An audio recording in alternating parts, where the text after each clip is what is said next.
גם כן תרבות. בשביל הנושא הבא אני צריך את הצלילים הבאים. אדוני מלך, אדוני מלך, אדוני מלך לעולם ועד. אדוני מלך, אדוני מלך, אדוני מלך לעולם ועד.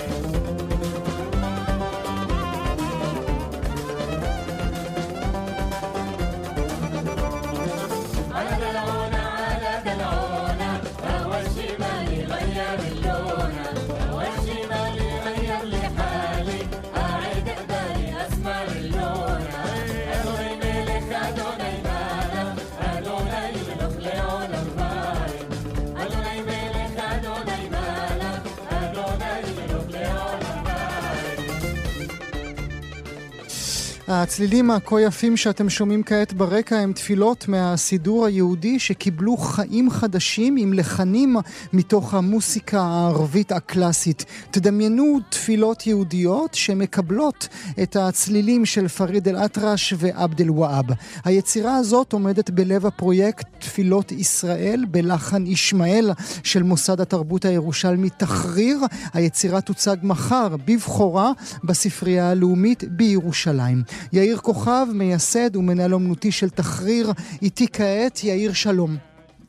בוקר טוב גואל ובוקר טוב למאזינים. תודה רבה לך יאיר שאתה נמצא איתנו, וברכות על עוד פרויקט יפה שנדבר בו כעת. תחילה נדבר על הכותרת, תפילות ישראל בלחן ישמעאל.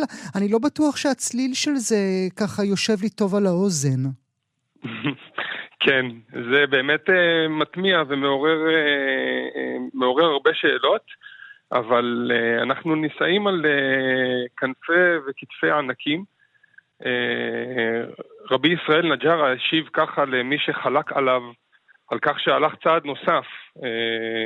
צריך רגע להבין את ההיסטוריה כדי לענות על זה. כן, כן. שמשוררי ימי הביניים המפורסמים שלנו, רבי יהודה הלוי, רבי שלמה אבן גבירות שקדם לו, רבי אברהם אבן עזרא, וכל אנשי ומשוררי התקופה ההיא בעצם לקחו צעד אחד קדימה את הסיפור של השירה העברית והפיוט, והתאימו אותו אל המואשח, אל השירה הערבית המרובעת, שמוכרת לנו היום. אנחנו כל כך רגילים לזה שהכל חרוז, כל החרוז הוא מתאים וכל המילים והמשקלים הם מתאימים, כאשר השירה העברית הקדומה, בוודאי מהמקרא, היא שירה משוחררת ממשקל.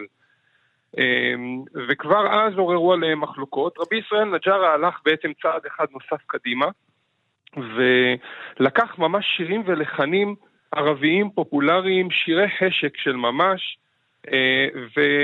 וגם במילים הכניס הרבה מאוד ערבוב בין קודש לחול, והביא עליו בעצם הרבה מאוד ביקורת מצד רבי מנחם דילונזנו, שהיה באותה תקופה גם פייטן. צריך להבין, רבי ישראל נג'רה נדד בכל כך הרבה מקומות, בדמשק, בצפת,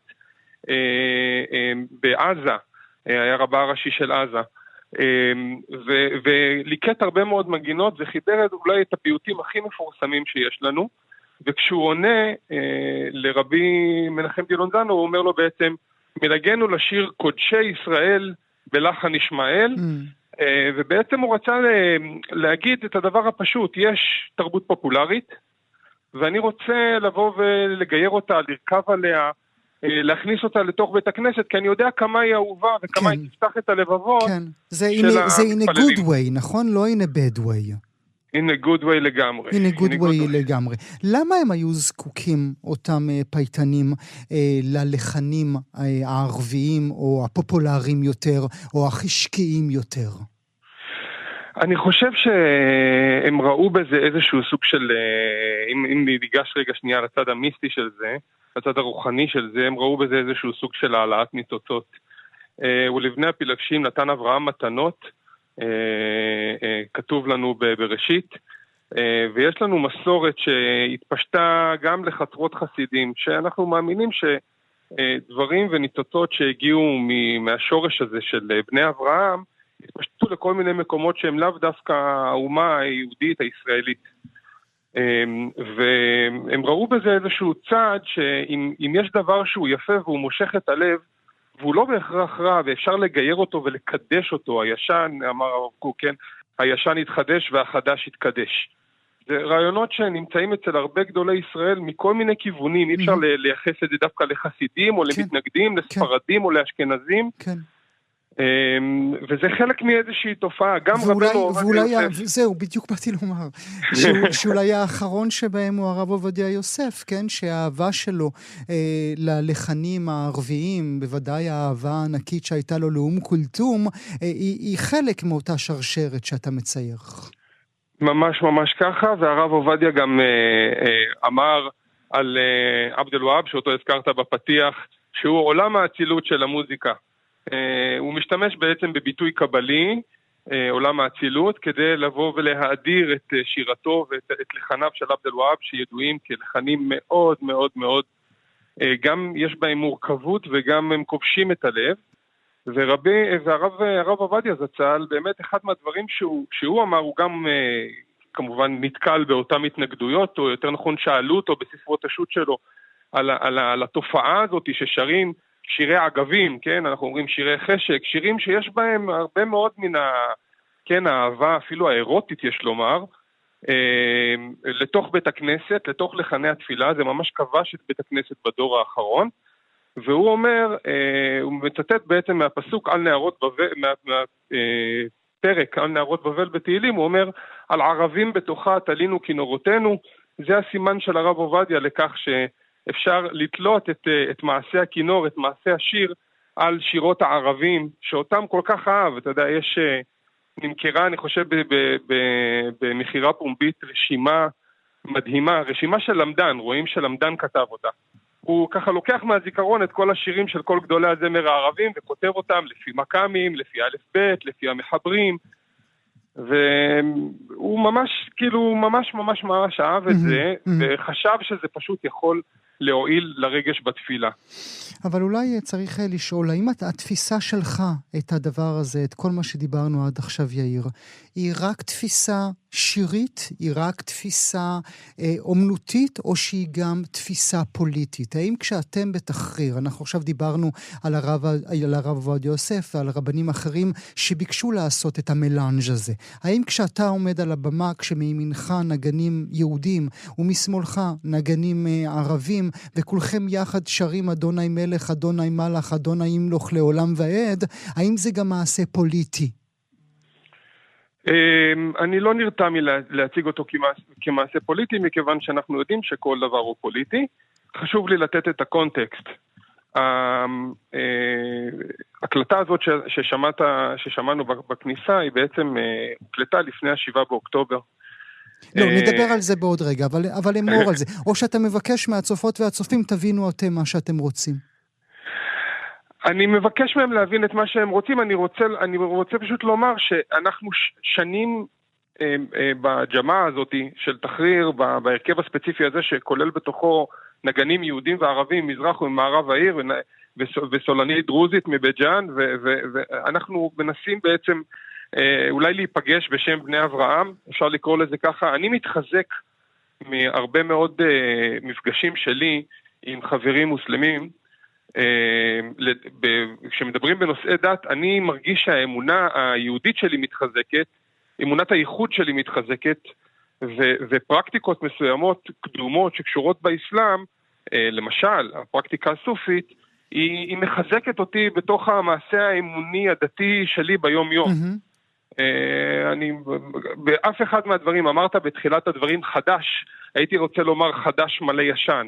כמו שאמרו חכמינו באבות, יש חדש מלא ישן, ויש ישן שאפילו חדש אין בו. אז זה לגמרי חדש שהוא מלא מלא מלא ישן, כי אנחנו בעצם לא מחדשים שום דבר. אבל דה פקטו, אם אני ממשיך את השאלה הקודמת, דה פקטו, הפרויקט הזה, שאמור היה לצאת ב8 באוקטובר 23, באותו רגע ממש, אתם מבינים שהחיבור הזה, יהודים ערבים, צריך לחכות 2 פלוס.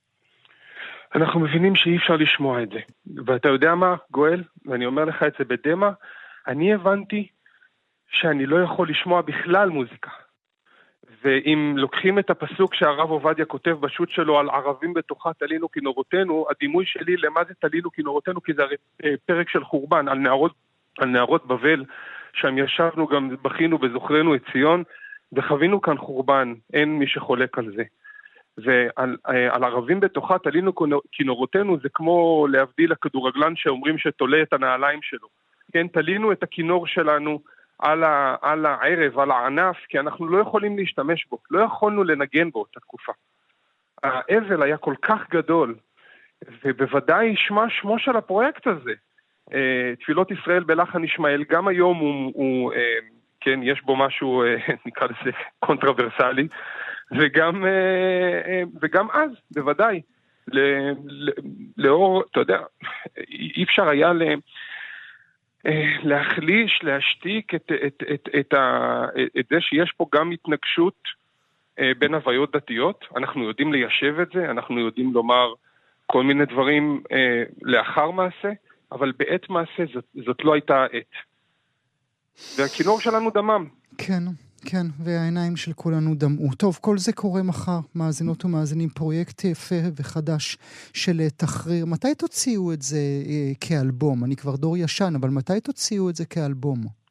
אז הקטע הזה שהשמעת הוא קטע מתוך מחרוזת של 9 דקות ו-19 שניות. שזה יש ביוטיוב, כן.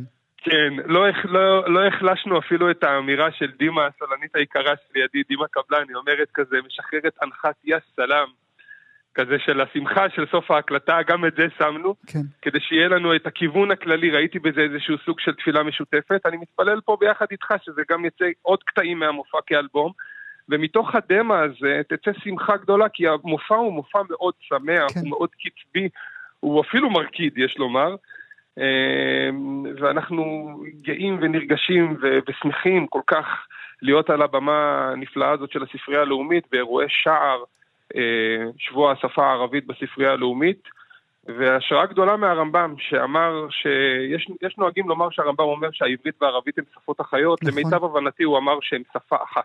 מעניין.